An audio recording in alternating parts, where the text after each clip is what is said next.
Hebron Ministries. ஹல்லேலூயா. கரங்களை தட்டி கர்த்தருக்கு நன்றி செலுத்துங்க. தேவன் நம்மோடு கூட இருக்கிறார். சரி, போன வாரங்களில் என்ன செய்தி? தெய்வீக நித்திய ஆசாரித்துவம். அப்போ அது நித்திய எவர்லாஸ்டிங் ப்ரீஸ்ட்ஹுட், அதாவது தேவன் கொடுக்கிற ஊழியங்கள் ஒரு தலைமுறையில் நித்தியமாக இருக்குன்னு அர்த்தம். நித்திய ஆசாரியத்துவம் இல்லையா? அன்னைக்கு ஏற்படுத்தின ஆரோனை இன்னைக்கு பாஸ்டர்ஸ் இருக்காங்களா? எத்தனை வருஷமா? 6000 வருஷங்கள், 6000 years ஆண்டவர் அதை நிறைவேற்றுகிறார். தெய்வீக இன்டென்ஷன், தெய்வீக நோக்கம். உங்களை அழைத்தவர் ஒவ்வொருவருக்கும் கர்த்தர் ஒரு நோக்கத்தை வச்சிருக்கிறார். சொல்லுங்க, ஒரு நோக்கத்தை. என்ன அழைச்சாரு, என் மேல ஒரு நோக்கத்தை வச்சிருக்கிறார். சொல்லுங்க, நோக்கத்தை வச்சிருக்கிறார். ஹல்லேலூயா. ரெண்டாவது தெய்வீக டிவைன் ப்ரொவிஷன். ப்ரொவிஷன்னா உங்களை அழைத்ததற்கு முன்பாகவே உங்களுக்கு எல்லாவற்றையும் ஏற்பாடு செஞ்சு வச்சுருக்காரு. போன நேற்று ஞானஸ்தானம் எடுத்தாங்க. அவங்க ஞானஸ்தானம் எடுத்த உடனே எங்கே பாஸ்டர் இல்லைம்மா நான் இடம் பார்த்துக்கிட்டு இருக்கிறேன். இடம் பார்த்துக்கிட்டு இருக்கேன்னா அவங்களுக்கு ஒரு கன்ஃபியூஸ் ஆகிடும். ஆனால் என்ன, உங்களுக்கு என்ன பண்ண, அவங்க ஞானஸ்தானம் எடுத்தவுடனே கர்த்தர் அவங்கள கொண்டு வந்து சபையில் சேர்த்து விடுகிறார். முன்னாடியே சபையை அவங்களுக்காக ஏற்பாடு பண்ணி வச்சுருக்கார். அதான் டிவைன் ப்ரொவிஷன். அங்கவர் ஏற்பாடு. மூணாவது தெய்வீக மாற்றம், டிவைன் டிரான்சிஷன். தேவன் ஒரு மாற்றத்தை உங்கள் வாழ்க்கையில கொடுப்பார். அப்படியே அழுது அழுது புலம்பி அப்படியே இருட்டில் உட்காரத்தில்ல, ஒரு வெளிச்சத்தை கர்த்தர் கட்டளையிடுவார். ஹல்லேலூயா. ஒரு மாற்றம் உங்கள் வாழ்க்கையில வரும் அப்படின்னா. கடைசியில் 4வது காரியம் தெய்வீக. 4 காரியங்களில் போன வாரங்களில் 2 காரியங்களை ஆண்டவர் நமக்கு கற்றுக் கொடுத்தார். சொல்லுங்க, என்ன 2 காரியங்களை கற்றுக்கிட்டீங்க? இன்டென்ஷன். இன்டென்ஷன்னா நோக்கம். ஆண்டவர் உங்களை எதற்காக அழைத்தாரோ அந்த நோக்கத்தை. ஹல்லேலூயா. டிவைன் இன்டென்ஷன், அழைப்பு. சொல்லுங்க, அழைப்பு. அப்போ உங்களுக்கு ஒரு வேலையை கொடுத்துட்டாரு, குடும்பத்தை நடத்துகிறாரு, அது ஒரு அழைப்பு. ஆனால் அதுக்கு மேலே ஊழியம் செய்கிறது தேவன் கொடுத்த பெரிய அழைப்பு. சொல்லுங்கள், கர்த்தரனை கொடுத்த பெரிய அழைப்பு. ஹல்லேலூயா. 2வது காரியம், அது நான் சொன்ன மாதிரி ப்ரொவிஷன். முன்னாடியே அது எல்லாத்தையும் அவர் என்ன பண்ணுறாரு, ஏற்பாடு செய்து வச்சுருக்காரு. 3வது இப்போ டிரான்சிஷன் மாற்றம் சொன்னேன். 4வது லவ், டிவைன் ஃபேக்ஷனா லவ் அப்படின்னா அன்கண்டிஷனல் லவ். ஆண்டவர் அளவிட முடியாத அன்பை சபைக்கும் ஆண்டவர் தேவனுக்கும் கர்த்தர் தேவனுக்கும் சபைக்கும் இருக்கிறது. அது மாத்திரமல்ல, போதகருக்கும் சபைக்கும் அளவிட முடியாத ஒரு அன்பை தேவனுக்கு. அதுதான் இன்னைக்கு சப்ஜெக்ட். 2 காரியம் நம்ம படிக்க போகிறோம். Divine transition. டிரான்சிஷன்னா என்ன அர்த்தம்னா ஒரு மாற்றம். டிரான்சிஷன் என்ன அர்த்தம்? சேஞ்சுன்னு சொல்லுவாங்க போல. டிரான்சிஷனாக ஒரு சேஞ்ச், ஷிஃப்ட்டுன்னு சொல்லுவாங்க. Shift, transition, transformation. ஒரு நிலையிலிருந்து அடுத்த நிலைக்கு மாறுதல். ஹல்லேலூயா. நீங்கள் என்ன பண்ணுறீங்க, ஃபஸ்ட்டு சின்ன குழந்தையாக பிறகுறீங்க, ஃபேரக்ஸ் சாப்பிட்றீங்க. 50 வயசில் ஃபேரக்ஸ் சாப்பிடுவீங்களா? சாப்பிட மாட்டீங்க இல்லை. அப்போது நல்ல அரிசியை அப்படியே வடித்து கொட்டினா கூட கரெக்டாக என்ன பண்ணுவீங்க, ஜீரணம் ஆகிடும். சின்ன குழந்தைக்கு ஆகாது. அதுபோல் அந்த சின்ன குழந்தை பருவத்திலேருந்து வயதான வரையில் என்ன பண்ணுறது, ஒரு டிரான்சிஷன் மாற்றம் உண்டாகிக்கொண்டே இருக்குது. சின்ன குழந்தையா இருக்க ஸ்கூலுக்கு போனீங்க, காலேஜ் போனீங்க, பிறகு வேலைக்கு போனீங்க, கல்யாணம் ஆச்சு, பிள்ளைங்களை ஸ்கூலுக்கு அனுப்ப அளவுக்கு ஒரு மாற்றத்தை தேவன் கட்டளையிட்டு கொண்டே இருக்கிறார். அதுபோல் ஒரு மாற்றம் மிக மிக முக்கியமாக. அதே மாதிரி வேலைக்கு போகிறீங்க, 60 வயசில் உங்களுக்கு ரிட்டையர்மெண்ட் ஆகிடுது. அதுமாதிரி பாஸ்டருக்கும் இந்த ஆரோனுக்கு ரிட்டையர்மெண்ட் கொடுத்துட்றாரு, மோசேக்கு ரிட்டையர்மெண்ட் கொடுத்துட்றாரு. ஆனால் விசுவாசிகளுக்கு மட்டும் ரிட்டையர்மெண்ட்டே இல்லை. நீங்கள் தான் ரிட்டையர்டே ஆகாதவர்கள். மரிக்கும் வரையில் நீங்கள் விசுவாசி என்ற பேரை கர்த்தர் உங்களுக்கு கொடுத்திருக்கிறார். ஹல்லேலூயா. அப்போ ஆண்டவர் இந்த டிரான்சிஷனில் தேவன் பெரிய காரியங்களை செய்ய வல்லமை உள்ள வசனங்கள் எல்லாம் நம்ம வாசிப்போம். 20ஆம் அதிகாரம் 28ஆம் வசனம் படிக்கணும். 20-28. அங்கே ஆரோன் உடுத்திருந்த வஸ்திரங்களை மோசே கழட்டி. இங்க பார்க்கும் பொழுது ஆண்டவர் ஒரு டிரான்சிஷனை கட்டளையிட அப்படின்னா ஒரு மாற்றத்தை தேவன் கொடுக்கின்றார். ஒரு மாற்றத்தை சொல்லுங்க, அப்படி கரங்க மாற்றம் சொல்லுங்க. மாற்றமே வராது இது மாதிரி சொன்னால். நல்ல சத்தமாக மாற்றம், சேஞ்சுன்னு சொல்லுங்க. ஹல்லேலூயா. ஒரு போர் வீரனை போல பேசணும். ஆமாம், ஆண்டவர் உங்களை ஆசீர்வாதம். ஆரோன் உடுத்தியிருந்த இத்தனை நாள் அவருக்கு அலங்கார வஸ்திரங்கள், ரொம்ப அழகான வஸ்திரங்கள், ஏபோத்து அது இதுன்னு பயங்கரமான பதக்கங்கள் இப்படியெல்லாம் அவன் தரித்து கொண்டு இருக்கிறான். ஆண்டவர் தேவன் என்ன பண்ணுறாரு, அந்த வஸ்திரங்கள் கழட்ட வேண்டிய நேரம் வந்து விட்டது. ஹல்லேலூயா. ஒரு மாற்றத்தை தேவன் கொடுக்கின்றார். மாற்றத்தை ஆரோன் வஸ்திரங்களை கழற்றி அவைகளை குமாரனாகி எலியாசருக்கு உடுத்துவாயாக. எலியாசருக்கு ஆரோன்னா எக்ஸால்டேஷன், உயர்த்தப்பட்டவன் என்ற அர்த்தம். காதேஸ்னா ஹோலின்னு அர்த்தம். வந்து ஹார்னா மவுண்டன் ஆஃப் மவுண்டன், மலைகள் மேலே மலை அப்படின்னு அர்த்தம். இப்படி அநேக அர்த்தங்கள் அங்கே கொடுக்கப்பட்டிருக்கிறத பார்க்குற. அப்புறம் என்ன பண்ணுறாரு, அவனுடைய வஸ்திரங்களை கழற்றி குமாரனாக எலியாசாருக்கு உடுத்தினான். அப்பொழுது ஆரோன் அங்கே மலையின் உச்சியிலே மரித்தான். அங்க மலையின் உச்சியிலே மரித்தான். ஒரு ஃபியூனரல் சர்வீஸ்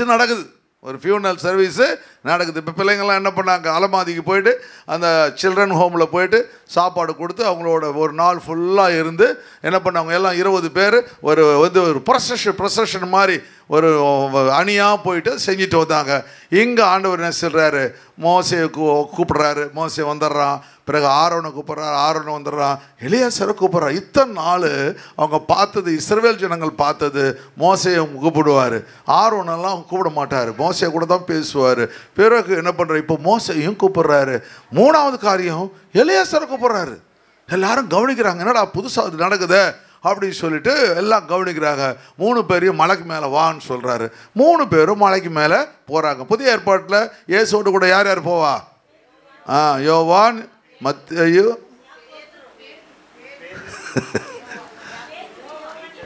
பேதுரு, யோவான், யாக்கோபு இல்லையா? மூத்தவன் தான் பேதுரு. சரி, 3 பேரும் போவாங்க. பழைய ஏற்பாட்டு காலத்தில் அவருக்கு பிடிச்ச ஆள் யார்? ஆரம்ப நாட்களில் மோசே, ஆரோன் 2 பேரும் முக்கியமானவர்கள். 2 பேரையும் 3 பேரும் கூட்டு ஆண்டவர் ஓர் மலைக்கு போகிறாரு. போயிட்டு அவனுடைய வஸ்திரங்களெல்லாம் கரெக்டாக சொல்கிறாரு. இப்போ அந்த பிரிஸ்லி கார்மெண்ட் எல்லாம் அவன் செஞ்சிருந்த ஊழியத்தை தன் பிள்ளைகளுக்கு கொடுக்கிறார். எலியேசருக்கு தேவன் கொடுக்கிறார். ஆரோனுடைய ஆண்டவர் ஒரு டிரான்சிஷனை, ஒரு மாற்றத்தை, அந்த மினிஸ்ட்ரியில் ஒரு பெரிய மாற்றம் உண்டாகிறது. ஒரு மேனேஜருக்கு அடுத்த மேனேஜர் வருவார் இல்லையா, ஒரு அது போகிற எல்லாவற்றிலும் ஒரு மாற்றம் உண்டாகிறது. நம்பர்ஸ் சாப்டர் 33ல் என்னாகும், 33ல் 38, 39 வாசிங்க. அப்பொழுது ஆசாரியனாகிய ஆரோன் கர்த்தருடைய கட்டளையின்படியே ஓர் என்னும் மலையின் மேல் ஏறி அங்கே இஸ்ரவேல் புத்திரர் எகிப்து தேசத்திலிருந்து புறப்பட்ட 40ஆம் வருஷம் 5ஆம் மாதம் 1 தேதியிலே மரணம் அடைந்தான். அப்போ ஆண்டவர் என்ன செய்றாரு, அப்போ எத்தனை வருஷம் பாருங்க, 40 வருஷம். அப்போ முன்னாடி என்ன வயசோ தெரியல அவனுக்கு. அப்போ எத்தனை, 123 வருஷம் உயிரோடு கூட இருக்கிறான். 123 வருஷம் உயிரோடு. அப்போ என்ன அர்த்தம் அப்படின்னா, அவனுக்கு ஊழியம் கொடுத்த நாள்லேருந்து 40 வருஷம் இல்லையா? அப்போ 80 வருஷம் முன்னாடியே இல்லை, நான் 100, ஆமாம் 80 வயசு. இவனுக்கு 1 வயசு பெருசு, 3 வயசு பெருசு. இல்லையா? நான் அன்றைக்கி ஹாஸ்பிட்டலுக்கு போகல. சரி, 1 வயசு 3 வயசு பெருசு. அப்போ அவன் என்ன பண்ணுறான், இப்போ அவன் என்ன பண்ணுறான், மரணம் அடைகின்றான். எவ்வளோ அழகாக கரெக்டாக பண்ணுறான் பத்தியா. அன்னைக்கு இப்போல்லாம் நீங்கள் யாராவது ஒருத்தர் மரிச்சாங்கன்னு ஃபியூனரல் சர்வீஸ் பாஸ்டர் நடத்துவார். அன்னைக்கு ஆண்டவரே பாஸ்டர் அது நடத்துகிறார்.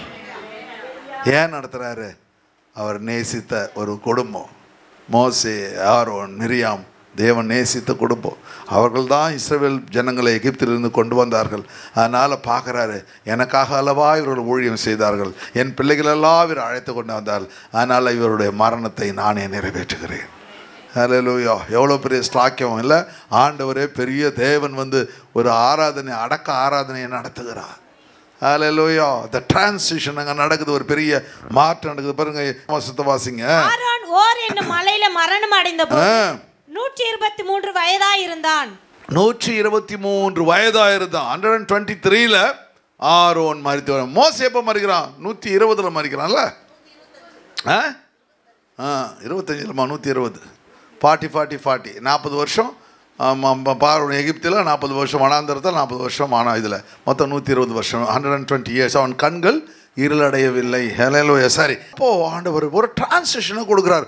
அதே மாதிரி மோசே கிட்ட டியூட்ரானமி சாப்டர் 31ல் பார்க்கும்பொழுது இவனை கூப்பிட்றான். யார்?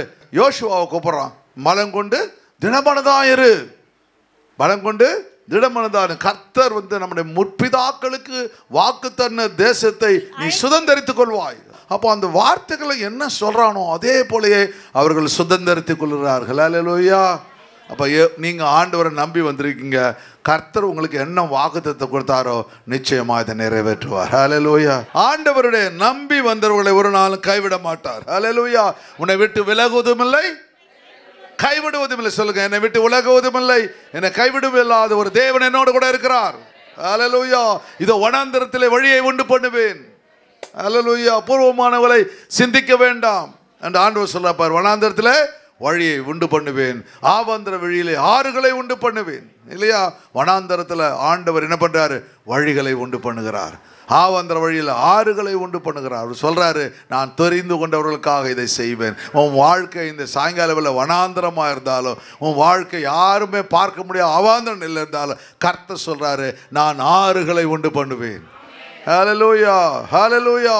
கர்த்தர் உங்கள் வாழ்க்கையில் ஒரு பெரிய அத்தியாயத்தை புதிய ஒரு டிரான்சிஷனை கர்த்தர் கொடுப்பார்.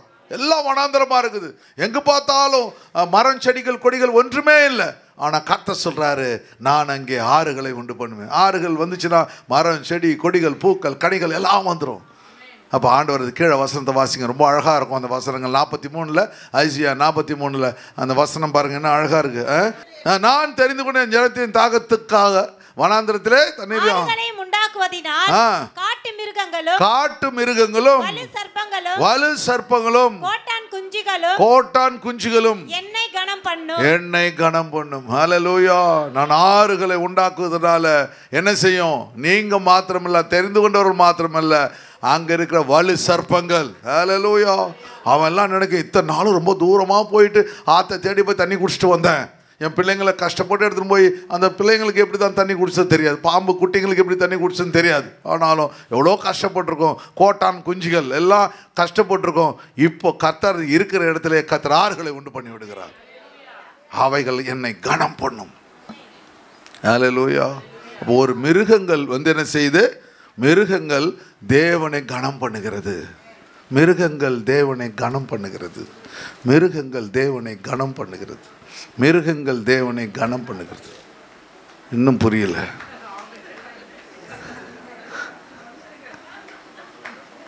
ஒரு ஷிப்பு போயிட்டு இருக்கும் பொழுது நீங்கள் பார்த்துருக்கீங்களா? ஒரு ஷிப்பு போயிட்டு இருக்கும்போது டால்ஃபின் அப்படியே எகிரி குச்சி போகும் பார்த்தீங்களா? அழகா அப்படி ஜம்ப் பண்ணி அப்படி போயிட்டே இருக்கும், அழகாக இருக்கும் ஜம்ப் பண்ணி. நான் யோசிப்பேன் சில டைமில், என்னடா அது இவ்வளோ பெரிய ஷிப்பு போகுது, ஷிப்பு போகும்போது இந்த டால்ஃபின் எப்படா முன்னாடி இவ்வளோ துணிச்சலாக போகுது, ஒரு ஃப்ராக்ஷன் விட்டுச்சுன்னா அந்த ஷிப்பு என்ன போயிடும்? கீழே போயிட்டு அதில் அந்த இதில் ஃபேனில் சுற்றி சத்து போயிடும். ஆனால் பயப்படாது. ஃப்ரண்ட்டில் அது நேராக நீந்திட்டு போனால் பரவாயில்ல, ஜம்ப் பண்ணி கீழே அப்படி துள்ளி குதிச்சு போகுது. அப்போ அதுக்கு என்ன ஒரு கான்ஃபிடென்ட்டு, நம்பிக்கை. ஆண்டவர் எனக்கு இந்த ஷிப்பு ஓட்டுற அந்த மாலுமியை பார்க்கணும், எனக்கு அதிக ஸ்பீடில் கர்த்தர் என்ன வச்சுருக்கிறார். ஹல்லேலூயா. இந்த ஷிப்பில் இப்போ இருக்கிற லேட்டஸ்ட் ஷிப்பு லேட்டஸ்ட் 7000 பேர் உள்ளே போகலாமா. அப்போ 7000 பேர் போனால் ஒரு 4000 ஒரு ஷிப்பு இருக்குன்னா அதில் 2000 பேர் போனாங்கன்னா பாதி 1500 பேர் அங்கே ஒர்க் பண்ணுவாங்க அந்த ஷிப்பில். கேன்டீன் அது இது எல்லாருக்கும், ஜிம்மு தியேட்டர்ஸ் எல்லாமே அந்த ஷிப்பு உள்ள இருக்கும். அவ்வளோ பெரிய ஏன்னா ஒரு மாதம் அந்த ஜேர்னி போகும் பாருங்கள். சாப்பாடு ஸ்டாக் பண்ணிக்கணும், எல்லாம் பண்ணிக்கணும், ஒவ்வொன்றுத்தையும் இருக்கும். அவங்க என்டர்டைன்மெண்ட் பண்ணணும், பெரிய ஸ்விம்மிங் பூல் இருக்கும், ஸ்லைடர்ஸ் இருக்கும், எல்லாமே அந்த ஷிப்பில் இருக்கும். அவ்வளோ இருக்கும் அந்த காரியம். அப்போது அந்த ஷிப்பு அவ்வளோ தூரம் போய் ஒரு பிளான் பண்ணி போகிறான். இது ஒரு சின்ன மிருகம், அதுக்கு முன்னாடி அதை விட ஸ்பீடாக கர்த்தர் ஒரு பெரிய வேகத்தை அதுக்கு கொடுத்துருக்காரு. அந்த ஷிப்பு என்ன பண்ணி எவ்வளோ பெரிய ஞானமாக இருந்தாலும் ஒன்றே தான் நானே வழிகாட்டுறேன், ஒன்று தான் நான் என்ன கர்த்தர் வச்சுருக்கிறார் பாருங்க. இந்த டால்ஃபினுடைய கேரக்டர் பார்த்தீங்கன்னா ரொம்ப டிஃப்ரெண்ட் கேரக்டர். டால்ஃபின் உலகத்திலே இருக்கிற மிருகத்தில் பார்த்தீங்கன்னா இந்த ரிசர்ச் சொல்கிறாங்க, உலகத்தில் இருக்கிற மிருகத்தில் டால்ஃபின் தான் ஒவ்வொன்றுத்துக்கும் பேர் வச்சு கூப்பிடுமா. நீங்கள் பேர் வச்சு கூப்பிட்றீங்கள, அது மாதிரி அனுப்பண்ண முனியாண்டின்னு கூப்பிட்றீங்க பாருங்கள், முனுசாமின்னு கூப்பிட்றவங்க, முனியம்மா அப்படின்னு கூப்பிட்றீங்க பாருங்கள். அது போல் அது என்ன பண்ணும், ஒவ்வொன்றுத்துக்கும் ஒரு பேர் வச்சுருக்குமா. அந்த பேரை சொல்லி தான் இந்த டால்ஃபின் கூப்பிடுமா. என்ன பயங்கரமாக ஆச்சரியமாக இருக்கு பாருங்க, எவ்வளோ பெரிய இது பாருங்க, பேர் சொல்லுமா. ரெண்டாவது அது ரொம்ப புத்தி கூர்மை உள்ள ஒரு அருமையான ஒரு மிருகம். மூன்றாவது அப்படின்னா விஸ்டம் இல்லையா. மூணாவது அப்படின்னா அந்த இதுக்கு மொழி இருக்குதான், அதுக்கு language, it has got your own language. அந்த மொழியில் தான் பேசிக்குமா.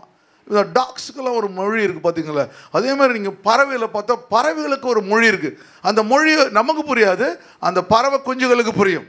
அந்த பறவை குஞ்சுகள் கத்தும் பொழுது எதுக்காக கத்துது நமக்கு தெரியும். நம்ம வீட்டில் இருக்க மிருகங்களுக்கு ஒரு நாள் இப்போ மிருகங்கள் லாங்குவேஜை கற்றுக்கொண்டு இருக்கிறேன். எங்கள் வீட்டில் இருக்க டாகு வந்து நம்ம புரியுது. நான் இப்போ எல்லாம் வந்து இந்த வாட்ச்மேன் தான் எல்லாம் முன்னாடி செக்யூரிட்டி செய்வார். இப்போ நான் அதை பார்க்கும்பொழுது அதுக்கிட்ட வந்து அது இப்போ கரெக்டாக தெரியுது சாப்பாடுக்கு அது என்ன எப்படி வந்து அது கேட்குது, அது சத்தம் பிடிச்சா ஊழ இட்டுச்சுன்னா என்ன அர்த்தம் அப்படின்றதெல்லாம் நம்ம நிறைய கற்றுக்கிட்ட பாருங்க. அதுபோல் இந்த லாங்குவேஜ் ரொம்ப இதெல்லாம் கர்த்தர் சாலமோனு கற்றுக் கொடுத்துருந்தார். லாங்குவேஜ், அதாவது மிருகங்களுடைய லாங்குவேஜை கற்றுக்கிறது அது ஒரு ஆர்ட். இப்படி பார்த்தீங்களா எவ்வளோ க்ளோஸாக பயம் இல்லாமல். அதில் என்னன்னா ஏன் அதை செய்யுதுன்னா, அந்த ஷிப்பில் அந்த ஃப்ரண்ட்டில் ஒரு ஒரு ஒரு வளைவு இருக்குது பாருங்கள். அந்த வளைவு இருக்குது பார்த்தீங்களா? அந்த வளைவு எதுக்கு வச்சுருக்காங்க, அது எதுக்கு வச்சுருக்காங்கன்னா, அந்த ஓஷனில் இருக்க தண்ணி வந்து ரொம்ப டென்சிட்டி ஜாஸ்தியாக இருக்குன்னா ரொம்ப திக்காக இருக்கும், ரஃப்பாக இருக்கும். இந்த வளைவு முன்னாடி போகும் பொழுது அதுக்கு முன்னாடி இந்த புஷ் பண்ணும் பொழுது அங்கே முன்னாடி அவ்வளோ தூரத்துக்கு அந்த தண்ணியை பிரிச்சிடும். அதில் டென்சிட்டியை கம்மி பண்ணும்போது ஷிப்பு ஈஸியாக உள்ளே போகும். அப்படி பறந்து ஒன்று உள்ளே போகிறோம், நடந்து போகிறாங்க பாரு, அப்படி போவோம். அப்போது அதுக்கு முன்னாடி இது போகும்பொழுது இதுக்கு நீந்தறதுக்கு ரொம்ப ஈஸியாக இருக்கும். அது யோசிக்கும், இத்தனை நாள் நம்ம வந்து ரஃப் சீயில் போனோம், இப்போ இந்த ஷிப்பு வரும்பொழுது அந்த டென்சிட்டி கம்மி, அதுக்கு ஈந்தத்துக்கு ரொம்ப ஸ்பீடு, இன்னும் அதோடைய ஸ்பீடு ஜாஸ்தியாகுது. அதனால் அந்த துள்ளல் வருது. மனம் துள்ளுதையா அப்படின்னு பாடுறாரு பாரு அவர். அது மாதிரி டான்ஸு பெர்க்மன்ஸ் பாட்டு பாடிக்கிட்டு துள்ளுதையார் அது என்ன பண்ணுது, முன்னாடி துள்ளிக்கிட்டு போகுது பாருங்க. அப்போது இவ்வளோ அருமையான கேரக்டர் இந்த அது மாத்திரமல்ல, இந்த டால்ஃபினுடைய கேரக்டர் வந்து மனுஷர் லாங்குவேஜை புரிஞ்சுக்குமா, மனுஷர் லாங்குவேஜ். அதனால தான் டால்ஃபின்ஸ் பார்த்தீங்கன்னா டால்ஃபின் ஷோன்னு இருக்குது பார்த்தீங்களா, வேல் ஷோ அப்படின்லாம் இல்லை பாருங்கள். அந்த டால்ஃபின் ஷோ, லைன் ஷோ அதெல்லாம் வந்து சும்மா பார்க்கலாம், அது லாங்குவேஜ் பேசாது, திடீர்னு கடிச்சிரும். ஆனால் இந்த டால்ஃபின்களுக்கு டால்ஃபின் ஷோ அப்படின்னு இருக்குது. நம்ம முன்னாடியும் மகாபலிபுரத்தில் கொண்டு வந்தாங்க, அது செத்து போச்சு. அது இவனுங்க எது வளர்த்தாலும் செத்து போயிடும். அங்கே சிங்கப்பூரில் எல்லாத்துலேயும், ஜப்பானில் எல்லாத்துலேயும் இருக்குது. எந்த கண்ட்ரி போனாலும் எனக்கு ரொம்ப பிடிக்கும் டால்ஃபின் ஷோ போவேன். சிங்கப்பூர்லேருந்து எல்லா நாள் ஒரு 5-6 கண்ட்ரியில் போனேன். அவ்வளோ அழகாக இருக்கும். அந்த ஒரு பொண்ணை வந்து அந்த மூக்கிலே தூக்கிட்டு போகும்பார் தண்ணியில், அப்படியே தூக்கிட்டு அப்படியே ஒரு புஷ் பண்ணோம். அவள் போய் ஒரு டைவ் அடித்து கீழே டப்புன்னு வந்து கீழே விழுவான். எவ்வளோ பயங்கரமாக இருக்குது பார்க்க. அப்போ அவ்வளோ வந்து ஞானமுள்ள அந்த டால்ஃபின். எதுக்கு சொல்கிறேன்னா, மிருகங்களுக்கு இவ்வளோ ஞானத்தை கர்த்தர் கொடுத்துருக்குறா. ஹல்லேலூயா. சரி, அப்போது ஆண்டவரை என்ன பண்ண வேண்டும், கனம் பண்ண வேண்டும். டிரான்சிஷன் நடக்குது பார்த்தீங்களா? அப்போ அந்த வனாந்தரத்தில் ஒரு டிரான்சிஷன் நடக்குது இல்லையா? ஆண்டவர் ஒரு ஆறுகளை உண்டு பண்ணிடுறார். அது போல் உங்களோட வாழ்க்கையில் ஒரு டிரான்சிஷனை கர்த்தர் கட்டளையிடுவார். ஹல்லேலூயா. ஆண்டவர் இவங்ககிட்ட சொல்கிறார், தாவீது சொல்கிறார், உனக்கு பிறகு என்ன பண்ணுவான். அவன் சொல்கிறான், ரொம்ப அழகாக சாட்சி சொல்லுவான், எனக்கு அநேக பிள்ளைகள் இருந்தார்கள். இப்போ பட்சேபாலுக்கு பிள்ளைங்க, வந்து அபிகாலுக்கு பிள்ளைங்க, நிறைய மனைவிகள், நிறைய பிள்ளைங்க, யாரை ராஜாவாக்குறது அப்படின்னு அவனுக்கு ஒரு பெரிய கன்ஃபியூஷன் வச்சுருக்கோம். ஆனால் ஆண்டவர் சொல்லிப்பார், இல்லைப்பா இவங்கெல்லாம் ராஜா, அதோனை காலை கொடுத்தா அதோனை எல்லாத்தையும் முடிச்சிருவான் அப்படின்னு ஒவ்வொருத்தரையும் சொல்லிட்டு கத்த சொல்லிப்பார், சாலமோனை உன் ஸ்தானத்தில் ராஜாவாக அபிஷேகம் பண்ணுவாய். அப்போ அவன் சொல்கிறான், கர்த்தர் தெரிந்து கொண்டவன் சாலமோன். ஹலோ ஷலமோன் இல்லையா, தெரிந்து கொண்டவன், அவன் தான் ராஜாவாக. தேவன் டிசைட் பண்ணுறாரு. ஒவ்வொரு வாழ்க்கையிலும் எந்தெந்த பிள்ளைலாம் அழைக்கப்பட்டீங்களோ ஒரு நோக்கத்திற்கு அழைக்கப்பட்டீங்க. உங்களுக்கு எல்லாத்தையும் ஆயத்தம் பண்ணி வச்சிருக்கிறாரு. ஹல்லேலூயா. தேவன் என்ன பண்ணுறாரு, உங்களுக்கு வாழ்க்கையில் ஒரு மாற்றத்தை கர்த்தர் கொடுப்பார். அதனால் யாரெல்லாம் தேவனை பிள்ளையாக இருக்கீங்களோ, இப்போ நான் அடிக்கடி சொல்ல மாட்டேங்க, ஜெரேமியா சாப்டரில் பார்க்கும்பொழுது ஜெரேமியா என்ன சொல்லுவான், சிதேக்கியா ராஜா கிட்ட என்ன சொல்லுவான், நீ சிறையிருப்புக்கு போயிடு, அதனால் நேபுகாத்நேச்சாரோட போயிடு, நீ நல்லா இருப்பேன்னு சொல்லுவான். எந்த ராஜாவை போவான், நம்ம சிறையிருப்புக்கு போக மாட்டான். ஆனால் அவன் சொல்லுவான், நீ போயிடு அப்படி சொல்லுவான். ஏன்னா கர்த்தரை தான் நோக்கம். ஆனால் சிதைக்க போக மாட்டான். அவன் கண்கள் பிடுக்கப்பட்டு அநியாயமாக மறிப்பான். ஆண்டவர் நம்ம இப்போ வந்து 7 வருஷங்கள் நம்ம சபை சிறையிருப்பில் இருக்குது. யாரெல்லாம் நீங்கள் சிறையிருப்பில் இந்த எப்ரோன் சபையோடு கூட இருக்கீங்களோ அத்தனை பேருக்கும் ஒரு பெரிய ஆசீர்வாதத்தை தேவன் தரப்போகிறார். 40 வருஷங்கள் எகிப்தில் இவர்கள் சிறையிருப்பில் 400 வருஷம் இருந்தாங்க. பிறகு வனாந்தரத்தில் 40 வருஷம் இருந்தாங்க. பாலும் தேனும் ஓடுகிற கானான் தேசத்தை கர்த்தர் கொடுத்தார். ஹல்லேலூயா. சிறையிருப்பு தேவனோடு கூட இருக்க பெரிய ஐக்கியம், சிறையிருப்பு தேவனோடு இருக்கிற உறவு. ஹல்லேலூயா. சிறையிருப்பு தேவனுடைய அன்பு. உங்களுக்கு பயங்கரமான உபத்திரவம் குடும்பத்தில் இருக்குதுன்னா கர்த்தர் உங்களை அதிகமாக நேசிக்கிறார் என்ற அர்த்தம். இது மற்றவங்களுக்கு புரியாது, ஆனால் அந்த உபத்திரத்தில் இருக்கவங்களுக்கு தான் புரியும். ஹல்லேலூயா. ஏன்னா எவ்வளோ சிறையிருப்பு இருக்கோ நீங்கள் அழுதுகிட்டே இருப்பீங்க, ஆண்டவர்கிட்ட கேட்டுக்கிட்டே இருப்பீங்க. கர்த்தர் சொல்வார், கவலைப்படாது, எனக்காக நீ பாடுகளை பெறுகிறாய், விசுவாசியாக இருக்கிறார். ஹல்லேலூயா. அதனால் நீ பரலோகத்துக்கு சொந்தக்காரன், நீ ஒரு பெரிய சாட்சியாய் மாறிக்கொண்டு இருக்கிறாய். ஹல்லேலூயா.